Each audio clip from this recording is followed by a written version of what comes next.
செவ்வாய்க்கிழமை. நல்லா கேட்டுங்க. தேய்பிறை செவ்வாய்க்கிழமை. தேய்பிறைனா பௌர்ணமிக்கு அப்புறம் வர செவ்வாய்க்கிழமை. அமாவாசைக்கு அப்புறம் வர செவ்வாய்க்கிழமை வந்து வளர்பிறை. அது பண்ணக்கூடாது. பௌர்ணமிக்கு அப்போ வரும் தேய்பிறையில் வரக்கூடிய செவ்வாய்க்கிழமை. அந்த செவ்வாய்க்கிழமையில் பார்த்தீங்கன்னாக்கா செவ்வாய் ஓரைன்னு சொல்லப்படுது. இந்த செவ்வாய் ஓரை காலையில் 8லேருந்து 9, பகல் 1 மணிலேருந்து 2 மணி வரைக்கும், இரவு 8லேருந்து 9, இந்த 3 நேரம் இருக்குது.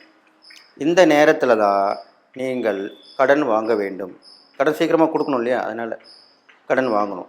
வாங்கி கடனும் இந்த நேரத்தில் கொடுக்கணும், திருப்பி கொடுக்கணும். என்னால் மொத்தமாக கொடுக்க முடியல, பரவாயில்லை.